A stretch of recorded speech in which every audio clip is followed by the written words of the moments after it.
Cause I don't give a fuck what you say. Yeah, I'ma do shit my way. So you can go kick rocks, I'ma stack bricks up, build what I want to make. Yo, I got a lot of shit to say, so I'ma do this every day. I'll be writing things until I'm fucking buried in my grave. 6 feet deep under, but my body won't decay. Cause my messages are timeless, so they'll put them on display. Oh yeah, I rap with a certainty, I have a sense of urgency. A message for eternity, for everyone internally. I had some people burning me, but now they fucking learn to see I ain't the one to fuck with. Now they looking nervously, and I don't really care what you think of me respectfully. You can kick rocks if you think you're fucking better, see. I will outwork you, turn you to an enemy. Hurt you so bad that you're gonna need some therapy. I got the motherfucking recipe. I've been cooking up hits, I'ma leave a legacy. You'll be looking small when you're standing right next to me. I'm 5'10", bitch, but I'm 10 feet. Cause I don't give a fuck what you say. Yeah, I'ma do shit my way. So you can go kick rocks, I'ma stack bricks up, build what I want to make. Cause I don't give a fuck what you say. Yeah, I'ma do shit my way.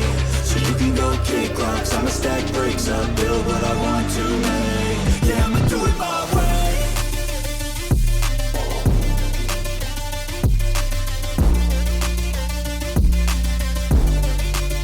Yeah, I'ma do it my way.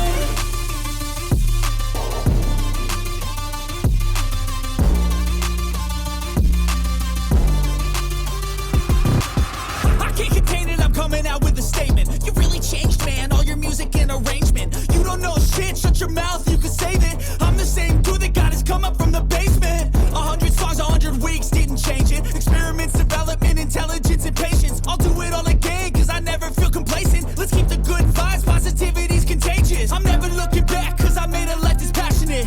A college graduate suppressing all his talents, yeah. He found a way to go and change, become an advocate. For taking control of your life, go out and battle. And you think you have a dream, then act on it. Get after it, get out your head and fucking capture it. You got one life to master it. Pues seguimos aquí con esta entrevista que chula que está haciendo. Qué bien me lo estoy pasando. Con alguien que he visto competir y con esa forma física. Alguien que hemos admirado muchísimo y seguimos admirando, claro está. Cuéntame cuál fue tu último campeonato. Mi último campeonato, hace creo que exactamente ya 8 años, fue el cuarto campeonato del mundo máster, porque el primero fue justo cuando cumplí los 50 años, que ese fue el primero. Yo competí en el año, se fue en el 2010. 2010. Y el último fue, sí, hace como unos 8 años, que fue en El Salvador, que hubo una delegación muy buena, que estaba también allí Oscar Marín. Esa vez arrasamos por equipos, casi que por categorías. Solo se escapó, creo que el absoluto, pero por lo demás arrasamos en chicas también. Fue un campeonato muy, muy bonito. Oye, Ese fue el último. he visto un campeonato, me parece que fue hice del 2010, ese que dices. Si no me equivoco, tú ganaste en el 2010 tu categoría, me parece, pero en el absoluto estaba el que fue profesional de los 90, el Handula YouTube, que parece que se llevó el absoluto. Me ha parecido ver el vídeo ese.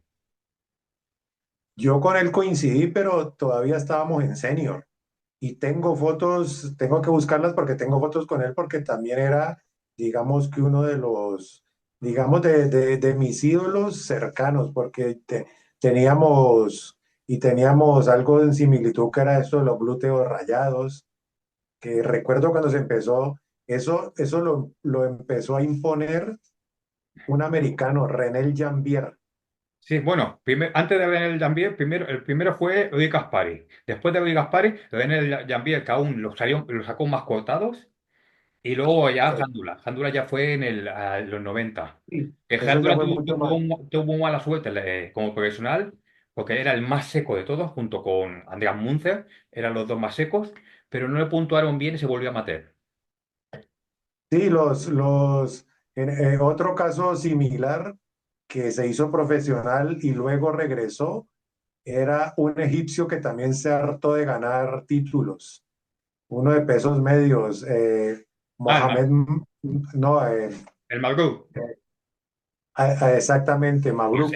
Pero ese ganó, ese ha tratado de ganar mundiales, ha ganado en peso medio, en semipesado, ese ha ganado, vamos. Sí, Me acuerdo uno que no ganó, que quedó segundo o tercero, que fue cuando competió contra Lila Brada, a mediados de los 80. sí, sí, sí. Y él se hizo profesional en una oportunidad y como tal vez la línea no le ayudaba para meterse en la línea profesional y regresó nuevamente porque no le fue muy bien. Abdullah sí, tenía un físico muy, muy bonito, Era muy estético. muy estético, sí, era eso que escasean ahora. Sí, pero se metió, Generalmente, pero como salió en los 90 cuando empezó los físicos masivos, que ya estaba Paul Dillez, estaba Dorian Yates, estaba Jean-Pierre Fuchs, estaba ya Nasser El Sonbaty, no lo puntuaron como debieran, porque no era el físico masivo, era físico bonito, pero muy fino. sí, tal vez en esa época que tú has mencionado, el único que logró mantenerse ahí en este top 10 en base a la estética fue Milo Sarce. Bueno, y la Brada es un rey. La Brada es un rey, Sí, son los más pequeñitos y más estéticos, pero que la mayoría eran cuerpos más grandes, más masivos. O sea, efectivamente, era muy difícil. Incluso Charles Clairmont, que tenía un físico precioso, espectacular. le costaba mucho quedar bien en un Mister Olympia, con un físico espectacular. Sí, yo le vi en Madrid, en Madrid hubo un campeonato profesional y creo que él lo ganó, el que dices tú. Sí, Estaba muy bien, físico precioso. muy, muy Pero bien. luego en el Mister Olympia quedaba séptimo, octavo y con un físico precioso. Pero claro, Sí, pero no tenía tanta masa como los de delante. exactamente. Y cuéntame un poquito esas vivencias internacionales con el equipo español. Cuéntame esas cositas que nos gustan a nosotros saber. Esas experiencias.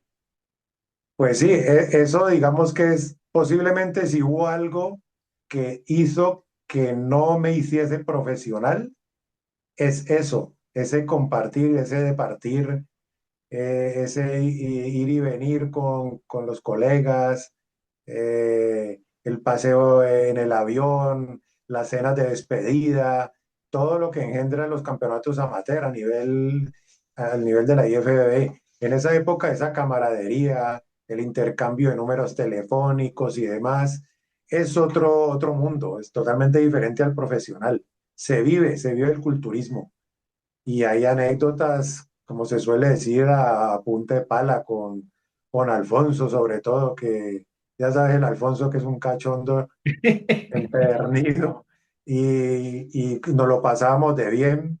Anécdotas en Argentina, es que hemos estado en tantos sitios, en Brasil, en Brasil con ellos, con Salvador, nos pasaba cada cosa, pero que luego te reías y digamos que es lo que te queda y lo vivías mucho y yo sé que cantidad de los que compartimos esos viajes, a cual más ha de tener eh, una anécdota o un recuerdo. Entonces, eso posiblemente hizo que en ningún momento mm, me decantara por ser profesional, porque digamos que me lo gané con creces. Cuando gané el Campeonato de Europa me ofrecieron el carné, que imagínate para que te ofrezcan el carné profesional, ¿quieres ser profesional? Ya, Y me negué. sí, porque en aquella época, donde habían físicos tan masivos, alguien con 80 kilos, por muy buen físico que tuvieras, no te lo iban a valorar. ¿Eh? No existía el Classic, no existía el 212. Es que yo lo he hecho muchas veces, lo he hecho en muchos vídeos. Si la 212 hubiera existido en los 90, hubiéramos arrasado los españoles. Porque había tanta gente de pesos medios y semipesados que era tan increíble que cualquiera, es que hubiera sido España sería potencia mundial, pero vamos, pero que no existían esas categorías. O sea, Sí, se podía abrazar a nivel mundial y europeo, pero claro, pues no se podía porque solo había compitiendo juntos. Y si y es que Lila Brada se tuvo que retirar, de hecho, cuando, volviendo un poco atrás, como que de lo que hablábamos ahora, cuando gané ese campeonato de Europa, en cierta manera yo me acuerdo que abrí como una puerta porque antes los únicos que se habían atrevido había sido José María, como te lo dije antes, José María Forte, y también el desaparecido canario, eh, ¿cómo se llama? Sí, bien, Esteban. Eusebio Esteban. Pero, Juan Gil también compitió. pero muy poco. A partir de allí ya empezó, fue Fidel, fue el otro, el que Fidel, hablabas ahora. Fidel, Alejandro Cruz, David Pérez. Pero es Exactamente. que Ya teníamos, los equipos, ya los europeos se volvieron normal para los españoles porque y teníamos, los triunfos. teníamos Como que unos, se quitó ese miedo de decir, es que como que no vamos a, y ya se vio que sí se podía y ya de ahí para allá empezó casi que una hegemonía española. Eso fue muy, muy bonito. es que teníamos unos pesos medios y unos semipesados. En los ochenta, por ejemplo, lo que has dicho tú al principio de la entrevista, 80 teníamos muy buenos pesos ligeros y pesos bantam. Los pesos bajos éramos muy buenos. En menos de Sí, 10 José meses. Ballester, yo recuerdo a José Ballester que competía en los, había, estaba él, había muchos buenos en pesos pequeños, muchos. Entonces, ya en los 90 destacaron los pesos medios y los semipesados, que eres tú y, ya te digo, tú, Alejandro Escrit, David Pérez, Fidel Solsona, Manuel Miranda, o sea, Eusebio Esteban, Quino, o sea, ya Y era, no, ya era una, imagínate.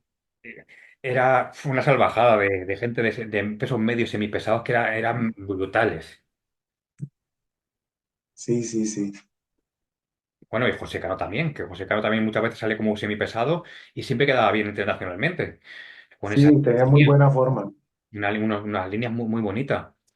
Tenía un semio relajado con esos hombros súper bonitos y no veas.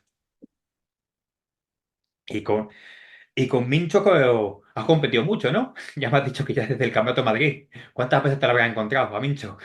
No, es que con Mincho hay más que rivalidad deportiva, porque es que convivimos. Yo recuerdo que cuando llegué por primera vez a Madrid, eh, al poco tiempo estuve entrenando en primera instancia en el gimnasio Harmony.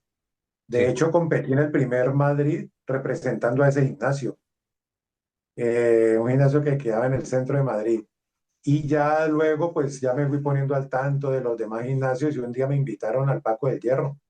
Y claro, ese ambiente allí de fierrero y demás. Y tuve la suerte de que conocí allí a Mincho y, y él compartía piso con unos chavales que estaban haciendo INEF. Y él también estaba terminando, creo que su carrera y tenían una habitación y yo estaba buscando ya pues para quedarme definitivamente allí y me alquilaron esa habitación. Imagínate, vivíamos allí cuatro y dos culturistas y eso era que, ven, ¿qué vas a poner allí? Ponme pasta, por favor, ponme un poco para mí. No olvido eso que a veces se metía uno en la cocina o él y pura comida culturista, tarros de proteína por doquier y lo pasábamos muy bien. Y cuando él no competía o yo competía, pues nos colaborábamos mutuamente. Y los fines de semana, eh, que comiendo, que si la hamburguesa, que si esto, que te saltas la dieta, son momentos muy, la verdad, muy que recuerdo mucho.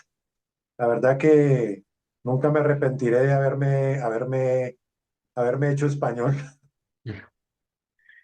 Y aparte, y en el gimnasio del Francisco del Hierro, esa competitividad, amistad, camaradería que teníais, que nadie se quería quedar atrás y por eso subisteis todos de nivel. Todos, todos, todos los que entrenaban allí eran figuras porque nadie se quería quedar atrás.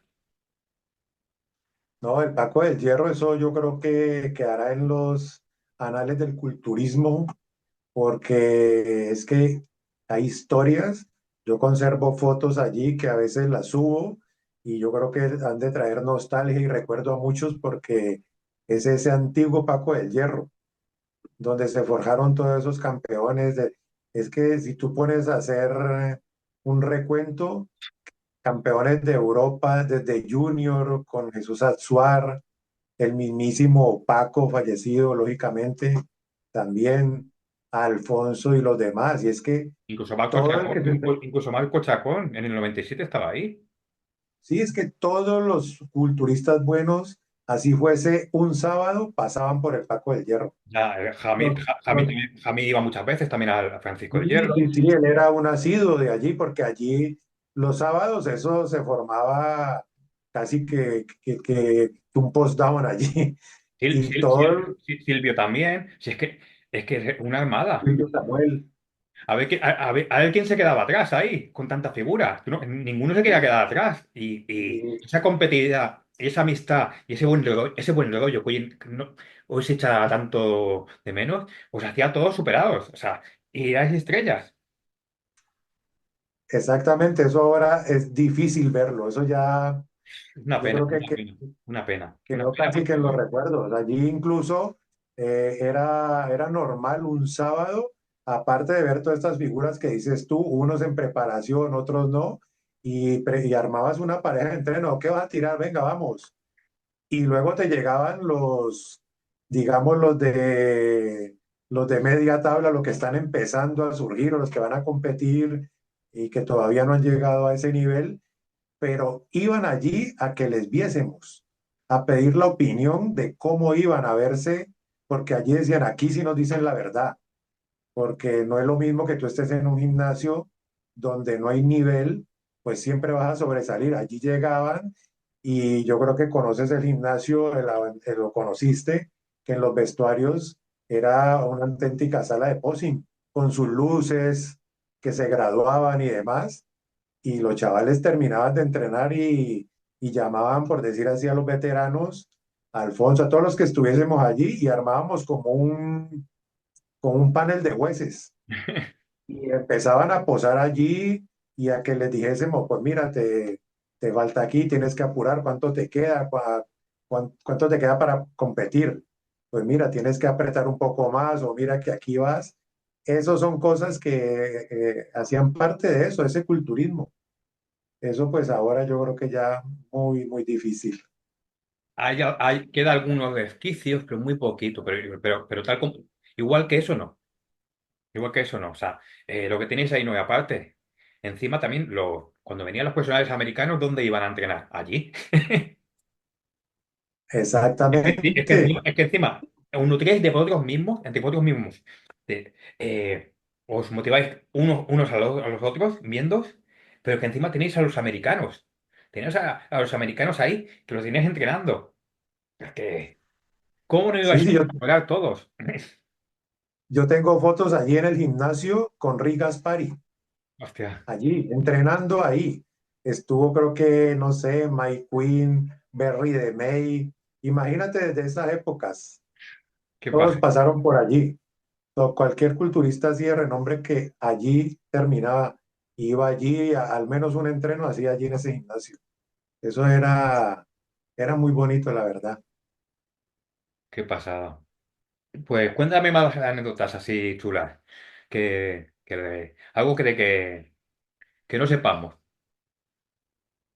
Pues algo, no, posiblemente hay algo porque es que anécdotas a veces fueron tantas y tan divertidas. Las que te salgan.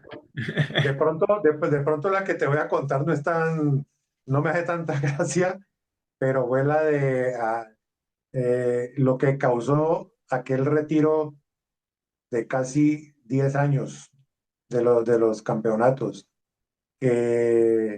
Digamos que son circunstancias que pues, pueden suceder en cualquier deporte, ¿no? Y eso sucedió en ese campeonato que te decía yo que nos desplazamos a Malasia y Sí. ya venían ciertas desavenencias entre la parte dirigencial con Salvador, con Rafael y demás, y eso terminó afectando a los culturistas. Y yo me vi directamente afectado en ese entonces porque fui casi por decir algo como un chivo expiatorio. No es que vaya a decir que estoy libre de pecado, como se suele decir, porque tú ya sabes lo que se gesta en estos deportes y que se utilizan sustancias y demás, Sí. pero en esa ocasión pienso que sí fue algo injusto y que me vi involucrado de rebote y estuve ahí presente y desgraciadamente eso hizo que tuviese una sanción casi que definitiva. Uf. Entonces, digamos que eso es una anécdota no tan graciosa, porque en ese campeonato acababa yo de quedar subcampeón de Europa de peso semipesado en Suiza y viajamos al Mundial y hasta el momento de la preselección, porque luego me di cuenta de las puntuaciones, iba disputando el primer lugar con un ruso, pero un ruso que tenía una deficiencia porque tenía un pectoral roto. O sea que yo podía haber perfectamente decantado ese campeonato a mi favor, pero sucedió algo inesperado y me decretaron doping, tomaron una muestra y eso fue en cuestión de horas. No sé de dónde la analizaron y en cuestión de horas dijo, no, está inhabilitado, no puede salir a la final. Así de sencillo. Entonces digamos que es una situación un Pero, tanto, eso es imposible. pues mira, Eso es imposible porque eso es por eso te decía que es una anécdota no tan agradable, mira, pero porque sí, yo lo sé, pero eso es imposible porque eso tiene que llevarse a un laboratorio. Y exactamente. dentro del campeonato no hay ningún laboratorio, que sepa yo. No, no, no, no, no. Entonces eso fue así y ya, hasta luego y ya. Entonces, y sanción, son de esas cosas que te quedan luego en ese transcurso, digamos, en ese lapsus, que fue un lapsus largo. Recuerdo que yo seguí entrenando porque yo nunca he dejado de entrenar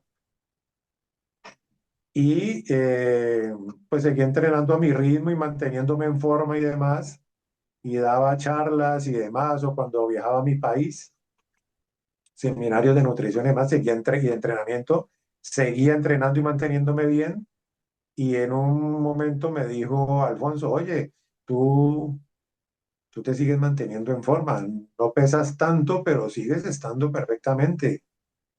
Y me dijo, ¿y a ti no te interesaría participar en la Federación Natural, en la de Enrique Torrent? Hostia. Y yo le dije, pues mira, no lo había pensado, la verdad. Me dijo, pues ¿y tú cuánto llevas que no utilizas nada? Yo le dije, no, pues yo ya desde aquel entonces, yo dejé, yo no sé cuánto había pasado ya de tiempo. Y dije, pues mira, si eso, a ti que te gusta y estás todavía en forma y porque no puedes y no quieres ir a otra federación, sería una opción. Y la verdad que lo hice, me volvió a despertar el gusanillo de la competición. Contacté con Enrique, me afilié. Tú yo creo que conocerás más de esa federación. Sí, sí, pero Eh, ca- no sabía que habías estado ahí. Hostia, me estoy quedando flipando. y estuve, que incluso ese día me estuvo colaborando mucho Alex Barrachina, Feliz, feliz.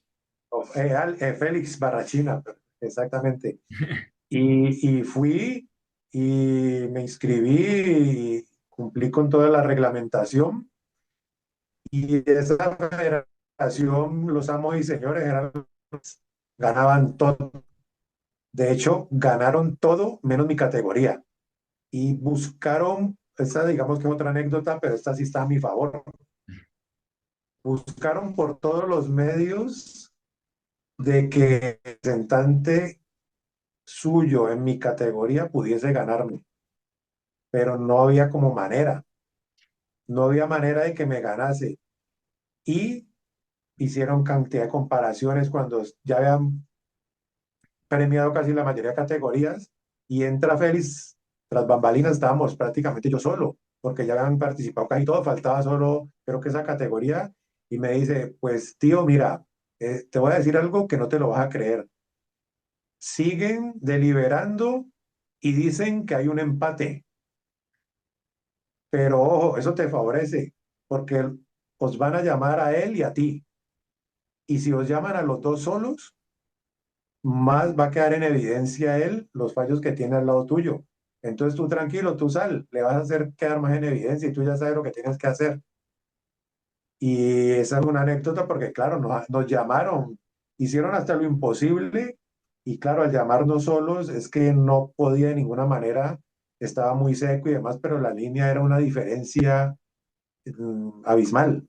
Y ya sabes que yo en la tarima pues me defiendo bastante bien y allí pues me regué en esa tarima y claro, pues ahí ya no hubo manera y me tuvieron que decretar ganador.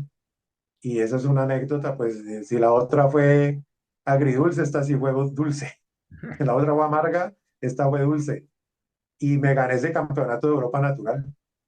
O sea que, pues muchos dirán, bueno, pero eso qué, natural, pues, pero sí, eran realmente, no llevaba muchos años ya en retiro y sin tomar absolutamente nada y lógicamente con menos peso, pero manteniendo una línea que de pronto sí, digamos que la parte, no sé, del desarrollo muscular, ahí sería ya para entrar en debate que alguien diga, ah, pero lo que usaste en el pasado, de pronto todavía se ve repercutido, pero pues en ese momento, si me hacían cualquier tipo de análisis, estaba limpio y de hecho ahí lo hacían. O sea que esa fue otra anécdota que recuerdo. Eso fue, ¿en dónde fue? En Sitges. Hostia, Creo que fue en Sitges, ese campeonato. qué curioso. ¿Y los Arnold Classic cómo te fueron? Cuéntame un poquito, ¿cómo lo Los viviste? Arnold Classic, muy bien. Tres participaciones, gané dos y en otro quedé segundo, tercero, creo. Sí, y gané dos. A los dos que me presenté gané. Le gané a un... el hueso más duro de roer fue un portugués, muy bueno, muy bueno y que era incluso menor que yo. De hecho, él luego ganó ese campeonato también. No recuerdo su nombre. Y el otro se lo gané a un representante de, de la tierra de Arnold, del país de Arnold, Hostia, que estaba de Austria, un austriaco que estaba vinculado a la IFBB, era dirigente de la IFBB, un tío con muy buena estampa, pero también gané ese campeonato. Y los mundiales, ya porque estamos ahora metidos en la parte del máster, cuatro participaciones y cuatro títulos. Y fueron espaciados, fueron creo que dos seguidos, luego paré y luego volví, paré y en la última regresé. El que digamos más recuerdo me trae posiblemente fue el primero, cuando recién cumplí los 50 años, porque yo venía, como se suele decir, del exilio. Yo venía de esa sanción que teóricamente era indefinida, pero en un campeonato iberoamericano que yo fui a acompañar al equipo colombiano porque me gusta el culturismo, me volví a encontrar con Rafael y digamos que pues si en el pasado hubieron rencillas y demás, ya con los años pues ya supuestamente todo el mundo ha adquirido más madurez y yo no conservaba ningún tipo ni de rencor al respecto. Y recuerdo que me saludó muy amablemente y me dijo, oye, porque él pensó que yo iba a competir, porque me vio muy en forma. Él dijo, habló con el representante colombiano y dijo, que sepáis que Armando no puede competir porque él está bajo una sanción. Digo, no es que él no va a competir. ¿Quién dijo que va a competir? Es que está en forma y vino a acompañarnos.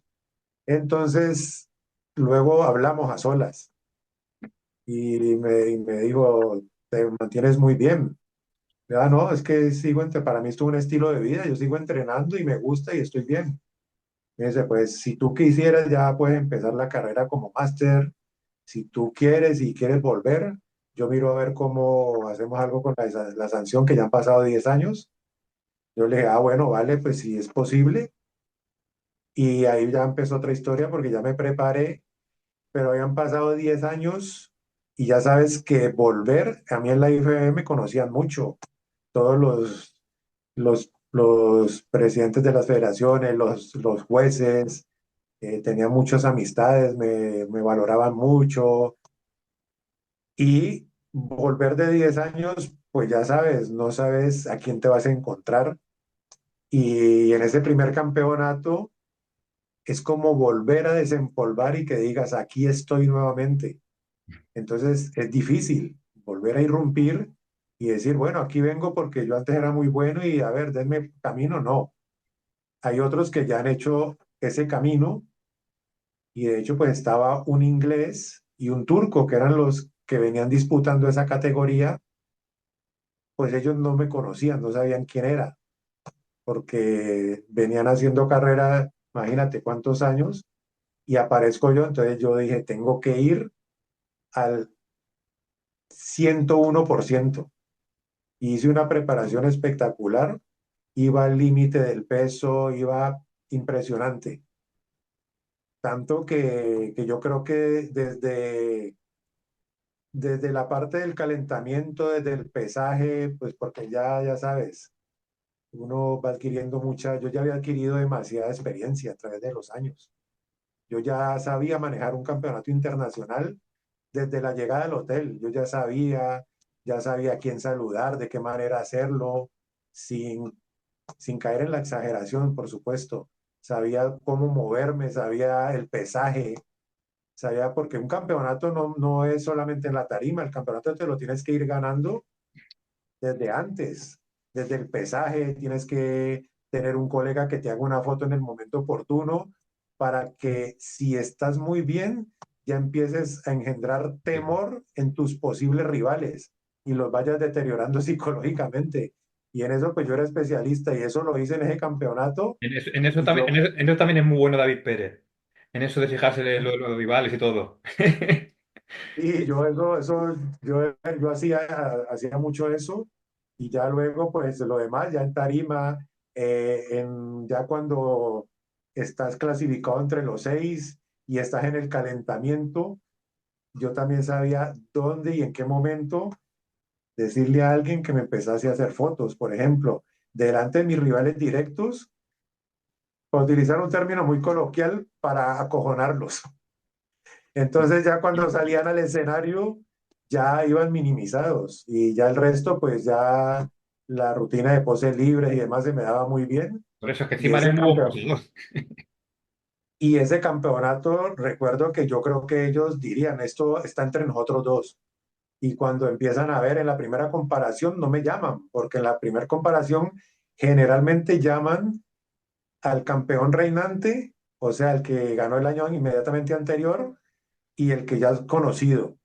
Llamaron a esos dos y a otro, pero en la segunda comparación ya me llaman a mí y ya me empiezan a poner al centro. Entonces ya como que dicen, bueno, ¿y este qué? Y ya ahí empezó la guerra, porque eso ya es una batalla allí en el escenario. Y ya a partir de ahí, tanto que al final ese campeonato recuerdo que tengo luego me hice a las calificaciones que las entregan en la cena de despedida y gané con calificación perfecta. Entonces, ahí ya volví, me hice mi espacio en la IFBB, pero ya como competidor máster. Y ya competí en los máster del Arnold Classic y competí 4 veces y 4 veces gané. O sea que ahí fue cuando tomé la decisión de retirarme porque dije, bueno, ya no tengo ni que demostrar a nadie ni a mí mismo. Ya me demostré suficientemente que soy bueno, que es mi categoría, que lo hice bien, que hice las cosas bien. ¿Qué más me da ganar un quinto? Entonces yo dije, bueno, hay otros que han venido, de hecho luego vino los que no habían podido ganarlo, como, no sé cómo se llama, Menéndez, ¿puede ser? Ah, sí, sí. Menéndez. Sí que tiene muy buena línea. ¿Cómo se llama? Sí, Carlos Menéndez. exacto, Carlos Menéndez. exactamente. Ya luego esa categoría también ya la ganó él y demás. Entonces, ya digamos que me di por bien servido y yo dije, ya es el momento de seguir en el culturismo, pero ya de otra manera. Pero no, por supuesto sin dejar de entrenar. Joder, qué pasada. Es una pasada. Es que has vivido un montón de cosas. Y qué envidia, envidia sana. Todo lo que has vivido, lo que has disfrutado, lo que has ganado, lo que has compartido con compañeros, las selecciones, en los campeonatos nacionales. Vete con tantas figuras, que has compartido con un montón de figuras, un montón de gente buena. Exacto. Sí, compartes mucho, compartes. cuando compartes habitación, que compartes, que estás haciendo que la carga, que compartes alimentos, que si te queda un poco de frutos secos, que esto, esa camaradería, eso es muy bonito y afianzas muy buenas amistades. Otra anécdota que recuerdo es en ese campeonato de Guam. Yo luego, en ese campeonato estuvo Juan Gil. Eh, con él recuerdo que nos metimos una zampada de comida en un self-service, que eso fue impresionante. Yo suelo comer cuando termino los campeonatos, pero es que a Juan Gil me le quito el sombrero, la verdad. Pero lo pasamos de bien allí. Recuerdo, esa es otra anécdota que recuerdo. Y también recuerdo que cuando terminó el campeonato, yo después me fui unos días a Los Ángeles y a mí me contactó el director, el fotógrafo de una revista americana de la Muscle Media, que existía en esa época.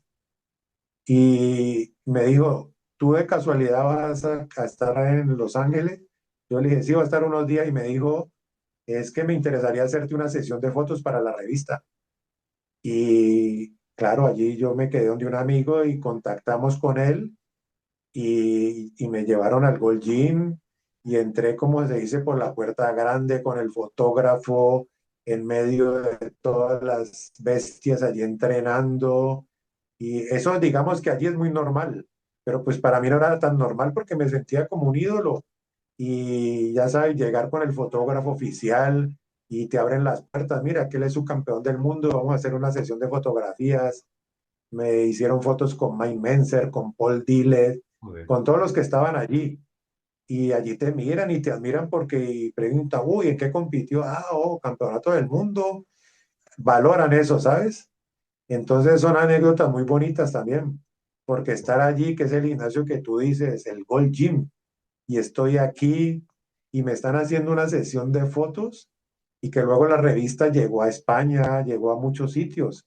Pues yo la conservo y tengo fotos allí en medio de la revista, eh, posando y entrenando porque hice una sesión de entreno y demás. Entonces, todo eso, digamos que ese es el premio que recibes a cambio en este deporte, porque dinero puede que no recibas mucho, prácticamente nada, porque no es como el golf ni como el tenis, pero recibes otros alicientes, como estos que estoy hablando. Sí, qué pasada. Qué envidia, digo, qué envidia positiva de todo eso. Claro, todo lo que nos gusta el culturismo y que lo haya vivido así tan bien, qué pasada. Pues nada, esto ya se acaba. Seguramente te contacte para algún vídeo más, porque yo me quedé a medias. Aquí ha faltado mucha chicha. Pero bueno, Claro, es que no, el tiempo no da, hay tanto de qué hablar que, te contactaré para algún vídeo en específico, te lo pediré o te haré otra entrevista o te pediré un vídeo que me lo hagas tú de algún tema específico que tú domines mucho y así la gente aprenda con alguien que tiene que aprender, como eres tú. O sea, que hay que aprender de la gente que tiene mucha experiencia y que ha llegado a lo más alto, que eso siempre viene bien, aprender de los buenos referentes que hoy en día sabes que no son los mejores que hay. Antiguamente sí que aprendíais de los mejores, como tú has estado en el Francisco del Hierro y había una maestría allí y todo el mundo se ha nutrido y todo el mundo se ha puesto fuerte. Hoy en día no hay esas escuelas y pues a lo mejor te pido algún vídeo así que puedas instruir a las nuevas generaciones en algunos temas que vendrían bien. pues sí, sí, eso tienes razón. Sí, porque claro, ahora lo que se ha perdido también mucho es también lo que se suele decir el respeto por las personas. En ese entonces lo había. Y yo recuerdo que yo llegaba allí, yo quería aprender, porque habían personas que ya habían pasado, que ya habían sido campeones de Europa. Tú tienes que respetar ese estatus. Ahora no, ahora cualquiera que se haya ganado un regional y tenga 20.000 Y seguidores, algunos que ni han ya, competido, y algunos que ni han competido, y tienen unos egos que no veas, que ya se piensan que lo saben todo, y que nosotros estamos desfasados. No estaremos tan desfasados cuando somos capaces de seguir estando en forma y poner a gente fuerte. Pero bueno, eso es otro tema. sí, y por eso no me quiero despedir sin antes algo que quería decir desde el principio, es que quería felicitarte por la iniciativa tan espectacular que has tenido de darle esta temática a tu canal, porque esto lo que hace es primero tumbar mitos, desmitificar tanta tontería que hay por ahí rondando y darle cabida a lo que tú has dicho, el verdadero conocimiento, porque la verdad que me he visto varias de tus entrevistas que muchos dirían, pero ¿y tú qué vas a ver? No, no lo veo solo por las anécdotas, que son guapas, sino porque quieras o no, al escuchar a un colega tuyo de tu época y demás, aprendes incluso algo, porque nunca se termina de aprender. El hecho de que tengamos ya cierta edad no quiere decir que no puedas aprender de uno u otro que en su momento no pudiste compartir, por ejemplo, como fue Paco Bautista, el mismo Marco Chacón, que aunque departías con ellos eventualmente, pues nunca podías porque vivían en otras provincias, por supuesto. Entonces, a través de las entrevistas todavía captas y sigues reciclando conocimiento. Entonces, la verdad que te felicito y chapó por tus dos canales. Muchísimas gracias. Espectacular Armando Villa. Tendremos más vídeos con él. Nos vemos en el próximo vídeo.